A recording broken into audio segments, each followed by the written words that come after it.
Hello guys, എല്ലാവർക്കും വണ്ടി മലയാളത്തിന്റെ പുതിയ വീഡിയോയിലേക്ക് സ്വാഗതം. സോ ഇന്ന് നമ്മൾ റിവ്യൂ ചെയ്യാൻ പോകുന്നതാണ് ഹോണ്ടയുടെ ഏറ്റവും പുതിയ SP125 Bs6 മോഡൽ. റിവ്യൂയിലേക്ക് കടക്കുന്നതിന് മുമ്പ് നമുക്ക് വലിയൊരു താങ്ക്സ് പറയാനുള്ളത് മുത്തൂറ്റ് ഹോണ്ട പത്തനംതിട്ടയോടാണ്. അവരാണ് ഇന്ന് ഈ ബൈക്ക് നമുക്ക് റിവ്യൂവിനായിട്ട് തന്നിരിക്കുന്നത്. സോ നിങ്ങൾക്ക് ഹോണ്ട ടൂ വീലേഴ്സിന്റെ സെയിൽസ് ആൻഡ് സർവീസ് സംബന്ധമായിട്ടുള്ള എന്ത് കാര്യത്തിനും അവരെ കോൺടാക്ട് ചെയ്യാവുന്നതാണ്. കോൺടാക്ട് ഡീറ്റെയിൽസ് മറ്റും നമ്മൾ ഡിസ്ക്രിപ്ഷനിൽ കൊടുക്കുന്നത്. അതുപോലെ തന്നെ നിങ്ങൾ ആദ്യമായിട്ടാണ് നമ്മുടെ ചാനൽ കാണുന്നതെങ്കിൽ തീർച്ചയായിട്ടും നമ്മുടെ ചാനൽ സബ്സ്ക്രൈബ് ചെയ്യുക. അതുപോലെ തന്നെ തൊട്ടടുത്തുള്ള ഒരു നോട്ടിഫിക്കേഷൻ ഐക്കണും കൂടെ എനേബിൾ ചെയ്ത് കഴിഞ്ഞാൽ കേരളാസ് ബെസ്റ്റ് ഓട്ടോമോട്ടീവ് കണ്ടന്റ്സ് നിങ്ങൾക്ക് നോട്ടിഫിക്കേഷൻ ആയിട്ട് ലഭിക്കുന്നതായിരിക്കും. സോ ഗൈസ്, എൻ്റെ പേര് നിങ്ങൾ കാണുന്ന വണ്ടി യൂട്യൂബ് ചാനൽ സമയത്തും കളയാൻ നമുക്ക് തുടങ്ങാം. അപ്പോൾ നമുക്ക് നമ്മുടെ റിവ്യൂയിലേക്ക് കിടക്കാം. സോ ഈ ഒരു SP125 പറ്റി പറയുകയാണെന്നുണ്ടെങ്കിൽ നേരത്തെ ഇതിനെ ഷൈൻ SP125 എന്നാണ് അറിഞ്ഞുകൊണ്ടിരുന്നത്. സോ അന്നേരം ഉണ്ടായിരുന്ന ഡിസൈനിൽ നിന്നും ഇതിലുണ്ടായിരുന്ന ടെക്നിക്കിൽ നിന്നും കുറച്ചൊക്കെ വ്യത്യാസം ഈ വണ്ടിക്ക് വന്നിട്ടുണ്ട് Bs6 ആയതോടുകൂടി തന്നെ. അതോടൊപ്പം തന്നെ ആ ഷൈൻ എന്നുള്ള ബാഡ്ജിങ് മാറ്റിയിട്ട് ഒരു പർട്ടിക്കുലർ SP125 എന്നുള്ള ബാഡ്ജിങ് കൊടുത്ത് ഇതിനെ ഒരു പ്രത്യേക ബൈക്കാക്കി മാറ്റിയിരിക്കുകയായിരുന്നു. മറ്റേത് നമ്മുടെ ഷൈൻ 125 തന്നെ വേറൊരു എഡിഷൻ എന്നുള്ള രീതിയിലായിരുന്നു ഇറക്കിയിരുന്നതെങ്കിൽ ഇപ്പോൾ ഇത് രണ്ട് സെപ്പറേറ്റ് ബൈക്കുകളായി മാറിയിരിക്കുകയാണ് പേരിൽ തന്നെ. അപ്പോൾ പേരിൽ മാത്രമല്ല ഇത് മാറ്റം വന്നിരിക്കുന്നത്, ഇതിൻ്റെ ഡിസൈനിങ്ങിലും ഇതിൽ വന്നിരിക്കുന്ന ടെക്നോളജിയിലും എല്ലാം തന്നെ അടിമുടി മാറ്റങ്ങളാണ് വന്നിരിക്കുന്നത്. അപ്പം അത് എന്തൊക്കെയാണെന്ന് നമുക്ക് ഓരോന്നായിട്ട് നോക്കാം. ഫസ്റ്റ് ഓഫ് ഓൾ നമുക്ക് ഡിസൈനിൽ നിന്ന് തന്നെ തുടങ്ങാം. സോ ഇത് നമ്മൾ ഷൈൻ 125 വെച്ച് കമ്പയർ ചെയ്യുന്ന സമയത്താണെന്നുണ്ടെങ്കിൽ കുറച്ചും കൂടി ഒരു അഡ്വാൻസ്ഡ് ആൻഡ് എന്താ പറയുന്നത് യങ്ങർ കസ്റ്റമേഴ്സിനെ അട്രാക്ട് ചെയ്യുന്ന ടൈപ്പുള്ള ഒരു ഡിസൈനും കാര്യങ്ങളൊക്കെയാണ് ഹോണ്ടയിൽ കൊടുത്തിരിക്കുന്നത്. അതായത് ഷാർപ്പ് മസ്കുലർ ടാങ്ക് ഡിസൈനും അതുപോലെ തന്നെ ആ ഒരു LED ഹെഡ് ലാമ്പ് ആണെങ്കിലും അതെല്ലാം തന്നെ വളരെ ഷാർപ്പ് ആൻഡ് എന്താ പറയുന്നത് അഗ്രസീവ് ഒരു ലുക്കിംഗ് ആണ് ബൈക്കിന് കൊടുക്കുന്നത്. അപ്പോൾ അതുകൊണ്ട് തന്നെ നമുക്ക് ഫ്രണ്ടിൽ നിന്ന് നോക്കുമ്പോൾ തന്നെ ഒരു യങ് അല്ലെങ്കിൽ യൂത്ത് ലുക്കാണ് വണ്ടിക്ക് കിട്ടുന്നത്. പ്രത്യേകിച്ച് ആ ഒരു LED ഹെഡ് ലാമ്പ് ഒക്കെ തന്നെ നല്ല ഇലൂമിനേഷൻ തരുന്ന ഒരു യൂണിറ്റാണ്, DC യൂണിറ്റാണ്. അപ്പം വളരെ നല്ല ഇലൂമിനേഷനും കാര്യങ്ങളൊക്കെയാണ് അതിൻ്റെ ഭാഗത്തുനിന്ന് വരുന്നത്. ഇൻഡിക്കേറ്റേഴ്സൊക്കെ തന്നെ ഹാലോജനാണ്, ടൈലൈറ്റും ഹാലോജനാണ്. ടൈലിലേക്ക് നമുക്ക് വരാം സംസാരിക്കാനെ പറ്റിയിട്ട്. പിന്നെ നമുക്ക് ബാക്കിലേക്ക് വരാമെന്നുണ്ടെങ്കിൽ ഒരു 11 ലിറ്റർ ഫ്യൂൾ ടാങ്കാണ് വണ്ടിയിൽ വരുന്നത്. അതിൻ്റെയും ഡിസൈൻ നിങ്ങൾ നോക്കിക്കഴിഞ്ഞാൽ ആ ടാങ്ക് കൗളും മറ്റും കൊടുത്തിട്ട് നല്ല ഒരു അഗ്രസീവ് ആൻഡ് സ്പോർട്ടി ലുക്ക് കൊടുത്തിട്ടുണ്ട്. പിന്നെ എടുത്തു പറയേണ്ടതാണ് അതിൻ്റെ ഒരു ഗ്രാഫിക്സ് എന്ന് പറയുന്നത്. നല്ല എഡ്ജി ഗ്രാഫിക്സ് ആണ് വണ്ടിയിൽ വന്നിരിക്കുന്നത്. അതുകൊണ്ട് തന്നെ കുറേ കൂടെ സ്പോർട്ടിയർ ആൻഡ് മസ്കുലർ ലുക്ക് വണ്ടിക്ക് വരുന്നുണ്ട്. ഇനി പിന്നിലേക്ക് വന്നാൽ നമുക്ക് ആ ഒരു ചേഞ്ച് പ്രകടമാണ്. നമ്മുടെ നേരത്തെ ഉണ്ടാകുന്ന ഷൈൻ SP125 നിന്നും ഈ ഒരു SP125 നല്ല രീതിയിൽ മാറ്റി നിർത്തുന്നുണ്ട് ആ ഒരു ടെയിൽ ലൈറ്റിൻ്റെ ഡിസൈനും മറ്റും വന്നിട്ട്. അപ്പോഴേ ഞാൻ നേരത്തെ പറഞ്ഞ പോലെ ഹാലോജൻ യൂണിറ്റാണ്. ഹെഡ് ലാമ്പ് മാത്രമേ നമുക്ക് LED ആയിട്ട് വരുന്നുള്ളൂ. ഇനി ഇതിൻ്റെ സീറ്റിംഗ് പോസ്റ്റർ ആണെങ്കിൽ കൂടി നമ്മുടെ ഷൈനേക്കാളും കുറച്ച് ഡിഫറൻ്റ് ആണ്. അത് കുറച്ചും കൂടെ ഒരു കമ്മിറ്റഡ് ആയിട്ടുള്ള ഒരു പൊസിഷനാണ് നമുക്ക് വരുന്നത്. എന്നാലും ഒരു കമ്പ്യൂട്ടർ ബൈക്കിന് വേണ്ട രീതിയിലുള്ള എല്ലാ റിലാക്സിനെസ്സും നമുക്ക് ഈ ഒരു സീറ്റിംഗ് പോസ്റ്ററിലും കിട്ടുന്നുണ്ട്. ഹാൻഡിൽ ബാർസ് അത്യാവശ്യം വൈഡാണ്, ഒരു 2 വൈഡ് അല്ല. അതായത് നമ്മളൊരു ടൂറിംഗ് ബൈക്കിലൊക്കെ കാണുന്ന അത്ര വൈഡല്ല. ഒരു കമ്പ്യൂട്ടറിന് വേണ്ടത്ര തന്നെ വൈഡ്നെസ് ഉണ്ട്, അതുപോലെ തന്നെ ഹൈറ്റും ഉണ്ട്. പിന്നെ ഫുഡ് ബാഗ്സ് ഒക്കെ തന്നെ സെൻറ്റർ സെറ്റാണ്. സീറ്റ് നല്ല സപ്പോർട്ടീവാണ്, നല്ല കുഷൻ്റാണ്. നിങ്ങൾക്കും പില്ലിയനും ഒരുപോലെ നല്ല കംഫർട്ടബിൾ ആയിട്ട് തന്നെ ഇരിക്കാനും സാധിക്കുന്നതാണ്. പിന്നീട് നമ്മുടെ SP125 വന്നിരിക്കുന്ന പ്രകടമായ ഒരു മാറ്റം എന്ന് പറയുന്നത് അതിൻ്റെ ഡാഷ് ബോർഡിലാണ്. നമുക്കിപ്പോൾ വരുന്ന ഒരു ഫുള്ളി ഡിജിറ്റൽ ഇൻസ്ട്രുമെൻറ്റ് കൺസോളാണ് with a blue back light. അപ്പോൾ അതിൽ വരുന്ന ഫീച്ചേഴ്സ് എന്ന് പറയുന്നത് ഒരു കമ്പ്യൂട്ടർ സെഗ്മെൻറ്റിൽ വരേണ്ടതിനേക്കാൾ കൂടുതലായിട്ടുള്ള ഫീച്ചേഴ്സൊക്കെയാണ് ആ ഒരു ബൈക്കിൽ വന്നിരിക്കുന്നത്. ഓരോന്നോരോന്നായിട്ട് നമുക്ക് ഡിസ്കസ് ചെയ്യാം. ഫസ്റ്റ് നമുക്ക് ഒരു സ്പീഡോമീറ്റർ വരുന്നുണ്ട്, ഓഡോമീറ്റർ വരുന്നുണ്ട്, 2 ട്രിപ്പ് മീറ്റേഴ്സ് വരുന്നുണ്ട്, ഗിയർ പൊസിഷൻ ഇൻഡിക്കേറ്റർ വരുന്നുണ്ട്, ഫ്യൂൽ ഗേജ് വരുന്നുണ്ട്, അതുപോലെ തന്നെ average mileage, real time mileage, distance to MT, അതുപോലെ സർവീസ് ഡ്യൂ ഇൻഡിക്കേഷൻ, പിന്നെ ഒരു ഇക്കോ മോഡ് ഇൻഡിക്കേഷനും ഈ ഒരു ബൈക്കിൻ്റെ ഇൻസ്ട്രുമെൻറ്റ് കൺസോളിൽ വരുന്നുണ്ട്. ഡിസൈൻ്റെ ഭാഗത്തു നിന്ന് നോക്കുകയാണെങ്കിൽ ലാസ്റ്റ് ആയിട്ട് പറയാവുന്ന ഒരു ചേഞ്ച് എന്ന് പറയുന്നത് ആ ഒരു അലോയ് വീൽസ് തന്നെയാണ്. ഒരു പുതിയ സ്പ്ലിറ്റ് 5 സ്പോക്ക് അലോയ് വീൽസ് ആണ് ഇപ്പോൾ ഈ ബൈക്കിൽ വരുന്നത്. അപ്പോൾ അത്രയൊക്കെയാണ് ഇതിൽ ഡിസൈൻ വൈസിൽ വന്നിരിക്കുന്ന ചേഞ്ചസ് എന്ന് പറയാനുള്ളത്. ഇനിയും കൂടുതൽ ചേഞ്ചുകൾ വന്നിരിക്കുന്ന ഇതിൻ്റെ ഒരു എഞ്ചിനിലാണ്. അതായത് ആ ഷൈനിൽ വന്നിരിക്കുന്ന same 124cc single cylinder air cooled എഞ്ചിനാണ് ഈ SP125 കൊടുത്തിരിക്കുന്നത്. അപ്പോൾ ഞാൻ ഇടയ്ക്കിടയ്ക്ക് ഷൈൻ എന്ന് പറയുന്നുണ്ട്, കാരണം നമ്മൾ ഷൈനിൻ്റെ വീഡിയോ ഈ ഇടയ്ക്ക് തന്നെ ഇട്ടിട്ടുണ്ട്. അപ്പം ആ വീഡിയോ നിങ്ങൾ കണ്ടിട്ടില്ലെങ്കിൽ നിങ്ങൾക്ക് കാണാവുന്നതാണ്. ഇതാ ഇവിടെ ആയിട്ട് ഒരു കാർഡ് വരുന്നതാണ്. അത് ടച്ച് ചെയ്ത് കഴിഞ്ഞാൽ നിങ്ങൾക്ക് ആ വീഡിയോ കണ്ടിട്ട് വരാം. അപ്പം അതിൽ വന്നിരിക്കുന്ന ആ ഒരു സെയിം എഞ്ചിനാണ് ഇതിലും വന്നിരിക്കുന്നത്. പിന്നീട് വന്ന ആ എഞ്ചിനിൽ തന്നെ വന്ന ഒരു വലിയ വ്യത്യാസം എന്ന് പറയുന്നത് ഇപ്പോഴ് ഈ ബൈക്കിൽ വന്നിരിക്കുന്ന ഒരു ACG സൈലൻറ്റ് സ്റ്റാർട്ടറാണ്. അതായത് പണ്ടത്തെ പോലെ ആ ഒരു വൈബ്രേഷനോടും ഒരു സൗണ്ടോടും ഒന്നും കൂടിയിട്ടല്ല ഇപ്പോൾ ഈ വണ്ടി സ്റ്റാർട്ട് ആവുന്നത്. ഓൺ ആവുന്നത് സത്യം പറഞ്ഞാൽ നമ്മൾ അറിയത്തുപോലുമില്ല. ഒരു കാറ്റടിക്കുന്ന പോലെയാണ് വണ്ടി സത്യം പറഞ്ഞാൽ സ്റ്റാർട്ട് ആവുന്നത്. അപ്പോൾ അതിനോടൊപ്പം തന്നെ ആ ഒരു idling stop and start system കൂടി ഇതിലേക്ക് ഹോണ്ട ഇൻറ്റഗ്രേറ്റ് ചെയ്തിട്ടുണ്ട്. അത് കുറച്ചും കൂടെ ഫ്യൂല് സേവ് ചെയ്യാനായിട്ട് നമ്മളെ സഹായിക്കുന്നതാണ്. ട്രാഫിക്കിലും മറ്റും വണ്ടി ഐഡിലായിട്ട് കിടക്കുന്ന സമയത്ത് ഓട്ടോമാറ്റിക്കലി ഷട്ട് ഡൗൺ ആവുകയും ക്ലച്ച് നമ്മൾ പിടിക്കുന്ന സമയത്ത് വണ്ടി പിന്നെ സ്റ്റാർട്ട് ആകുന്ന ഒരു ടെക്നോളജിയാണ് അത്. അപ്പം അത് ഈ ഒരു ACG സ്റ്റാർട്ടർ കൊടുത്തോട് കൂടിയിട്ട് അതുകൂടി ഇംപ്ലിമെൻറ്റ് ചെയ്തിരിക്കുകയാണ്. സോ അതൊരു വലിയ ആഡ് ഓൺ ആയിട്ടാണ് എനിക്കിതിൽ തോന്നുന്നത്. കാരണം വണ്ടിയുടെ ആ ഒരു ഫീലേ തന്നെ വേറെ ആയിരിക്കുകയാണ്. വണ്ടി ഓണാക്കുമ്പോൾ തൊട്ടേ ആ ഒരു സ്മൂത്ത് ആൻഡ് കാം നേച്ചറാണ് എഞ്ചിൻ്റെ ഭാഗത്തുനിന്ന് വരുന്നത്. പിന്നീട് ഈ ഒരു എഞ്ചിൻ്റെ മാക്സിമം പവർ എന്ന് പറയുന്നത് ഒരു 10.7 bhp ആണ്, 7500 RPM. അതുപോലെ തന്നെ ഒരു 10.9 Nm വേണേൽ 11 Nm ടോർക്ക് എന്ന് കൂട്ടാം, 6000 RPM പ്രൊഡ്യൂസ് ചെയ്യുന്നുണ്ട്. ഇപ്പോൾ ഒരു 125cc സെഗ്മെൻറ്റിലുള്ള ഈ ഒരു എഞ്ചിനെ വെച്ച് നോക്കുമ്പോൾ ഒരു decent amount of power and torque ഫിഗേഴ്സാണ്. അപ്പം കൂടുതലും ഈ ഒരു ഓൺ പേപ്പർ സ്പെക്കിനേക്കാളും ആ ടോർക്ക് ഡെലിവറിയാണ് നമ്മളെ കൂടുതൽ സന്തോഷിപ്പിക്കുന്നത്. അതായത് ഒരു പക്ക റിഫൈൻഡ് മാനറിലാണ് വണ്ടി പവർ ഔട്ട്പുട്ട് ചെയ്ത് തരുന്നത്. വളരെ ലീനിയറായിട്ടാണ് പവർ വരുന്നത്. നിങ്ങൾക്കിപ്പോൾ പില്ലിയൺ ഉണ്ടെങ്കിലും നിങ്ങൾ ഒറ്റയ്ക്കാണെങ്കിലും എല്ലാ റൈഡുകളും പക്കാ സ്മൂത്ത് ആയിരിക്കും. ഓൾമോസ്റ്റ് എല്ലാ ഗിയറിലും തന്നെ നമുക്ക് നല്ലൊരു ഇനീഷ്യൽ പഞ്ച് വണ്ടിയുടെ ഭാഗത്ത് നിന്ന് കിട്ടുന്നുണ്ട്.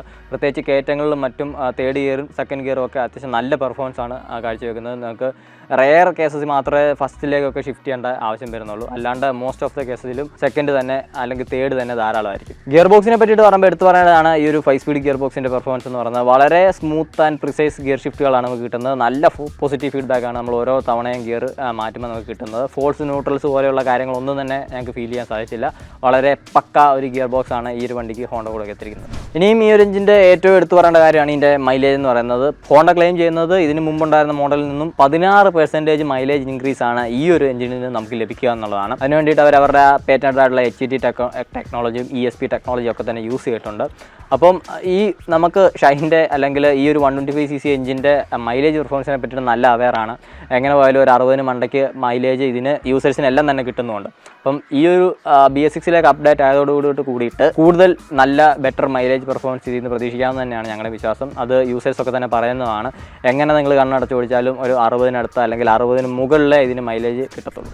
അതിന് സഹായിക്കുന്ന വേറൊരു ടെക്നോളജിയും കൂടി ഇതിൽ ഹോണ്ട ഒളിപ്പിച്ച് വെച്ചിട്ടുണ്ട്. അതായത് അതിൻ്റെ ടയേഴ്സാണ്. സോ ഒരു 80 സെക്ഷൻ ടയേഴ്സാണ് ഫ്രണ്ടിലും ബാക്കിലും നമുക്ക് വരുന്നത്. 18 ഇഞ്ചാണ് റിമ്മിൻ്റെ സൈസ് വരുന്നത്.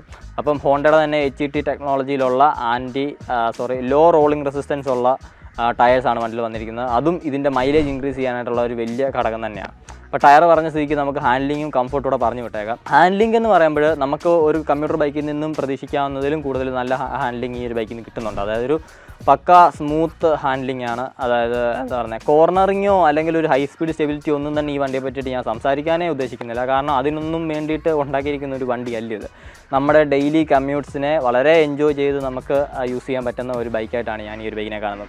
ആ ഒരു ആസ്പെക്റ്റിൽ ഈ ബൈക്ക് 100% എനിക്ക് സാറ്റിസ്ഫൈഡ് ഉള്ള ഒരു ഹാൻഡ്ലിംഗ് ആണ് കാഴ്ചവെച്ചിരിക്കുന്നത്.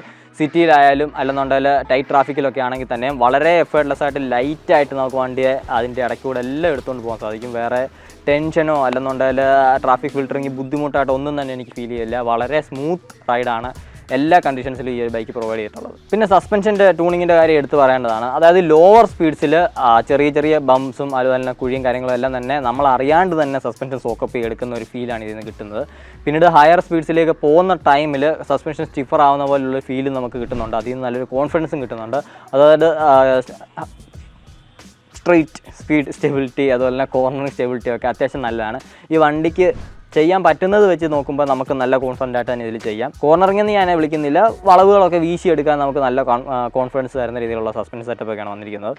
പിന്നെ ഇതിൻ്റെ കംഫർട്ടിനെ പറ്റി പറയാനൊന്നുമില്ല, അടിപൊളി കംഫർട്ടാണ്. കംഫർട്ടിനും ആ ഒരു എൻജിൻ സ്മൂത്ത്നെസ്സിനും ആണ് ഹോണ്ട ഇതിൽ മെയിനായിട്ടും ഫോക്കസ് ചെയ്തിരിക്കുന്നത്. അതായത് ഓടിക്കുന്ന ആൾക്ക് 100% ഒരു പ്ലഷർ കിട്ടുക എന്നുള്ള രീതിയിലാണ് ഇതിനെ സെറ്റ് ചെയ്ത പോലെയാണ് എനിക്ക് തോന്നിയിട്ടുള്ളത്. പിന്നീട് പറയേണ്ടതാണ് ഇതിൻ്റെ ബ്രേക്കിങ്ങിനെ പറ്റിയിട്ട്. അപ്പോൾ ബ്രേക്ക് പറയുന്ന സമയത്ത് വണ്ടി 2 വേരിയൻസിൽ നമുക്ക് അവൈലബിൾ ആണ്. ഡ്രം ബ്രേക്ക് വേരിയൻറ്റും ഡിസ്ക് ബ്രേക്ക് വേരിയൻറ്റും. ഡ്രമ്മിൽ നമുക്ക് ഫ്രണ്ടും ബാക്കും 130 mm ഡ്രമ്മാണ് വരുന്നത്. ഡിസ്ക് വേരിയൻറ്റിനാണെന്നുണ്ടെങ്കിൽ നമുക്ക് ഫ്രണ്ടിലൊരു 240 mm ഡിസ്ക്കാണ് വണ്ടിയിൽ വരുന്നത്. വിത്ത് ഹോണ്ടയുടെ തന്നെ പെറ്റിലുള്ള കോമ്പി ബ്രേക്കിംഗ് ടെക്നോളജി. അപ്പം ആ ഒരു കോമ്പിനേഷനിൽ അടിപൊളി ബ്രേക്കിംഗ് ആണ് കാഴ്ചവെക്കുന്നത്. വലിയ ഒരു പെർഫോമൻസ് ഓറിയൻറ്റഡ് കാഴ്ചപ്പാട് നമ്മൾ നോക്കാതിരുന്നാൽ മതി. അതായത് നിങ്ങളിപ്പോൾ ഒരു NSO RSO ഒക്കെ ഓടിച്ചിട്ട് പോയിട്ട് ഇത് ഓടിച്ച് കഴിഞ്ഞാൽ നിങ്ങൾക്ക് ഒരിക്കലും നിങ്ങൾക്ക് മനസ്സിലാവുന്നുണ്ടായിരിക്കും. കാരണം ആ ഒരു ആസ്പെക്റ്റ് നോക്കിയിട്ട് കാര്യമില്ല. എന്നാൽ ഈ ഒരു കമ്മ്യൂട്ടർ സെഗ്മെൻറ്റിലെ മറ്റ് ബൈക്കുകൾ ഇപ്പോൾ സ്പ്ലെൻഡർ, പ്ലാറ്റിനൊക്കെ വെച്ച് കമ്പയർ ചെയ്യുന്ന സമയത്ത് മോർ ബെറ്റർ ബ്രേക്കിംഗ് പെർഫോമൻസ് എന്നാണ് എനിക്ക് പറയാനുള്ളത്. ഈ വണ്ടി മെയിനായിട്ട് നമുക്ക് 4 കളർ ഓപ്ഷൻസിലാണ് വാങ്ങാനായിട്ട് കിട്ടുന്നത്. അതിൻ്റെയൊക്കെ പേരുകൾ പറയാൻ കുറച്ച് ബുദ്ധിമുട്ടുണ്ട്. ഹോണ്ട എപ്പോഴും അവരുടെ വണ്ടികൾക്ക് പേര് ആ ഒരു കളേഴ്സിന് പേര് കൊടുക്കുന്ന കുറച്ച് ബുദ്ധിമുട്ടായിട്ടാണ് എനിക്കത് പ്രൊനൗൺസ് ചെയ്യാൻ ഇച്ചിരി പാടാം. അപ്പോൾ എന്തായാലും ഷെയ്ഡുകൾ ഏതൊക്കെയാണെന്ന് വെച്ച് കഴിഞ്ഞാൽ ഫസ്റ്റ് വരുന്ന ഒരു ബ്ലാക്ക് പ്ലസ് ഗ്രീൻ ആണ്. അതായത് ബേസ് കളർ എന്ന ബ്ലാക്ക് ആണ്, അതിൽ ഗ്രീൻ സ്ട്രൈപ്സ് ഗ്രാഫിക്സുമാണ് വരുന്നത്. സെക്കൻഡ് വരുന്നതെന്ന് പറഞ്ഞാൽ റെഡ് ആണ്, അതിൽ ബേസ് കളർ വണ്ടിക്ക് റെഡ് വരുന്നുണ്ട്. അത് കഴിഞ്ഞുള്ള എന്ന് പറഞ്ഞാൽ ബ്ലൂ ആണ്, അതിൽ ബേസ് കളർ ബ്ലൂ ആണ്. പിന്നെ ഗ്രേ, അതൊരു മാറ്റ് ഗ്രേ ഫിനിഷ് നമുക്ക് കിട്ടുന്നതാണ്. അപ്പോൾ അങ്ങനെ 4 കളർ ഓപ്ഷൻസിലാണ് വണ്ടി നമുക്ക് അവൈലബിൾ ആയിട്ടുള്ളത്. ഇനി അവസാനമായിട്ട് നമുക്ക് പ്രൈസ് നോക്കാം. നമ്മുടെ ഡ്രം ബ്രേക്ക് SP125ൻ്റെ എക്സ് ഷോറൂം പത്തനംതിട്ട പ്രൈസ് എന്ന് പറയുന്നത് 80,585 രൂപയാണ്. ഡിസ്ക് ബ്രേക്ക് വേരിയൻ്റ് ആണെന്നുണ്ടെങ്കിൽ 75,435 രൂപയാണ്. അപ്പോൾ ഏകദേശം ഒരു 5,000 രൂപയുടെ ഡിഫറൻസ് എന്തോ വരുന്നുണ്ട് 2 മോഡൽസും തമ്മിൽ. അപ്പോൾ ഈ ഒരു പ്രൈസ് റേഞ്ചിൽ ഈ വണ്ടി ആരൊക്കെ നോക്കണമെന്ന് ചോദിച്ചു കഴിഞ്ഞാൽ, ഓഫ് കോഴ്സ് നിങ്ങൾ എന്നും കമ്മ്യൂട്ട് ചെയ്യുന്ന ഒരാളാണ്. അതായത് ഷോർട്ട് ഡിസ്റ്റൻസ് കമ്മ്യൂട്ടിംഗ് ഒക്കെയാണ് നിങ്ങൾക്ക് മെയിനായിട്ടും ഫോക്കസ് വരുന്നത്, നിങ്ങൾക്ക് വലിയ ലോങ് ജേണികളൊന്നും തന്നെ അങ്ങനെ ഫ്രീക്വൻ്റ് ആയിട്ട് നിങ്ങൾ ചെയ്യുന്നില്ല എന്നുണ്ടെങ്കിൽ തീർച്ചയായിട്ടും നോക്കാൻ പറ്റിയ ഒരു വണ്ടിയാണ്. കാരണം ഞാനത് പറയാൻ കാരണം ഷോർട്ട് റൈഡ്സ് ആണ് നമ്മുടെ കമ്മ്യൂട്ട് എന്ന് പറയുന്നത്. എന്നൊരു 10 കിലോമീറ്ററോ 20 കിലോമീറ്ററോ അല്ലെങ്കിൽ ഒരു 30 കിലോമീറ്ററിനുള്ളിൽ തന്നെ നമ്മൾ എന്നും ഡെയിലി യൂസ് ചെയ്യുന്നൊരു ബൈക്കായിട്ടാണെന്നുണ്ടെങ്കിൽ നിങ്ങൾക്ക് നല്ല രീതിയിലുള്ള മൈലേജ് ഇതിൽ നിന്ന് ലഭിക്കുന്നതാണ്. അതുപോലെ തന്നെ മെയിൻ്റനൻസ് വളരെ കുറവാണ്, ഈസി ടു യൂസ് ആണ്. അതായത് തന്നെ നിങ്ങൾക്ക് വലിയൊരു ഹെവി ഫീൽ ഒന്നും വരത്തില്ല, ഒരു വലിയ വണ്ടി കൊണ്ട് നടക്കുന്ന ടെൻഷനോ കാര്യങ്ങളോ ഒന്നും തന്നെ വരുന്നില്ല. വളരെ സിമ്പിളായിട്ടുള്ള സ്റ്റൈലിഷ് ആയിട്ടുള്ള കംഫർട്ടബിൾ ആയിട്ടുള്ള ഒരു ബൈക്ക് ഓടിക്കുന്ന ഒരു ഫീലാണ് ഇതിന് കിട്ടുന്നത്. പിന്നീട് ഇതിൽ നല്ല ഫീച്ചറും കാര്യങ്ങളും എല്ലാം വരുന്നുണ്ട്. അതായത് ന്യൂ ഏജ് ടെക്നോളജി ഹോണ്ട ഇതിൽ ഇൻക്ലൂഡ് ചെയ്തിട്ടുണ്ട്. അതുകൊണ്ട് തന്നെ നമ്മൾ ഒരിക്കലും ഒരു ഔട്ട്ഡേറ്റഡ് വണ്ടി ഓടിക്കുന്ന ഫീലേ നമുക്ക് വരുന്നില്ല. ഏറ്റവും പുതിയതായിട്ട് മാർക്കറ്റിലുള്ള ഒരു വണ്ടി വാങ്ങിച്ച ഫീൽ തന്നെയാണ് ഈ ഒരു ബൈക്കിൻ്റെ ഭാഗത്തു നിന്ന് നമുക്ക് കിട്ടുന്നത്. പിന്നീടെന്ന് പറയുന്നത് നിങ്ങൾ കോളേജിലൊക്കെ പോകുന്ന ആൾക്കാരാണ്, അങ്ങനെ നിങ്ങൾക്ക് അഫോർഡ് ചെയ്യാൻ കുറച്ച് ബുദ്ധിമുട്ടാണ് വലിയ ബൈക്കുകൾ, അല്ലെങ്കിൽ നിങ്ങൾക്ക് അത്രയ്ക്ക് ചിലവിലേക്ക് പോകാൻ പാടാണെന്നൊക്കെ ഉണ്ടെന്നുണ്ടെങ്കിൽ തീർച്ചയായിട്ടും നോക്കാൻ പറ്റിയൊരു വണ്ടിയാണ് ഈ ഒരു SP125 എന്ന് പറയുന്നത്. പിന്നെയുള്ളത് ബിഗിനേഴ്സാണ്. ബിഗിനേഴ്സിന് തീർച്ചയായിട്ടും ചൂസ് ചെയ്യാൻ പറ്റിയൊരു ബൈക്കാണ്. കാരണം സ്റ്റൈലിൽ നിങ്ങളൊട്ടും വിട്ടുവെച്ച് ചെയ്യുന്നില്ല, ടെക്നോളജിയിൽ നിങ്ങളൊട്ടും വിട്ടുവെച്ച് ചെയ്യുന്നില്ല, നിങ്ങളെ പേടിപ്പിക്കുന്ന രീതിയിലുള്ള പവറോ അല്ലെന്നുണ്ടെങ്കിൽ അതുപോലെ ഭയങ്കര അഗ്രസീവായിട്ടുള്ള ഒരു കാര്യങ്ങളും ഇതിലില്ല. എല്ലാം വളരെ നോർമലാണ്, നാച്ചുറലാണ്. ഒരു ബൈക്ക് ഓടിക്കാൻ പഠിച്ചിട്ട് നിങ്ങളൊരു പുതിയ ബൈക്ക് ഓൺ ചെയ്യാൻ ആഗ്രഹിക്കുന്ന ഒരാളാണെന്നുണ്ടെങ്കിൽ നിങ്ങൾക്ക് തീർച്ചയായിട്ടും സൂട്ടാവുന്ന ഒരു ബൈക്കായിട്ടാണ് ഈ ഒരു SP125 എനിക്ക് തോന്നിയിട്ടുള്ളത്. അപ്പോൾ അത്രയൊക്കെ കാര്യങ്ങളാണ് ഈ ഒരു ബൈക്കിനെ പറ്റിയിട്ട് എൻ്റെ ഒരു അഭിപ്രായം. നിങ്ങൾക്ക് ഇത് ഇഷ്ടപ്പെട്ടു എന്ന് വിചാരിക്കുന്നു. ഇഷ്ടപ്പെട്ടെങ്കിൽ തീർച്ചയായിട്ടും ഈ ഒരു വീഡിയോ ലൈക്ക് ചെയ്യുക. അതുപോലെ തന്നെ നിങ്ങളുടെ ഫ്രണ്ട്സ് ആൻഡ് ഫാമിലി മെമ്പേഴ്സിനൊക്കെ തന്നെ വീഡിയോ ഷെയർ ചെയ്ത് കൊടുക്കുക. ഇനിയും ഇതുപോലുള്ള കണ്ടൻസ് കാണാനായിട്ട് നമ്മുടെ ചാനൽ സബ്സ്ക്രൈബ് ചെയ്യുക. കൂട്ടത്തിൽ ആ ഒരു നോട്ടിഫിക്കേഷൻ ബെല്ലൈക്കണും കൂടെ ഒന്ന് എനേബിൾ ചെയ്ത് വെച്ചേക്കുക. പിന്നെ നമ്മൾ ഇതുപോലെ റിവ്യൂ ചെയ്യുന്ന വാഹനങ്ങളുടെ മറ്റും പിക്കും വീഡിയോസും ഒക്കെ തന്നെ നിങ്ങൾക്ക് കാണണമെന്ന് ആഗ്രഹമുണ്ടെങ്കിൽ നമ്മുടെ ഇൻസ്റ്റാഗ്രാം ഹാൻഡിലായിട്ടുള്ള വണ്ടി മലയാളം Asst എന്നുള്ള പേജും കൂടി ഒന്ന് ഫോളോ ചെയ്ത് കഴിഞ്ഞാൽ നമ്മൾ ഡെയിലി അപ്ഡേറ്റ്സ് എന്തൊക്കെ കൊടുക്കുന്നതെന്നുള്ളതെല്ലാം നിങ്ങൾക്ക് അപ്പോൾ തന്നെ അറിയാൻ സാധിക്കുന്നതാണ്. സോ ഗൈസ്, അടുത്തൊരു വീഡിയോയിൽ മറ്റൊരു വാഹനമായിട്ട് കാണുന്നവരെ this is me Nizhyn signing out.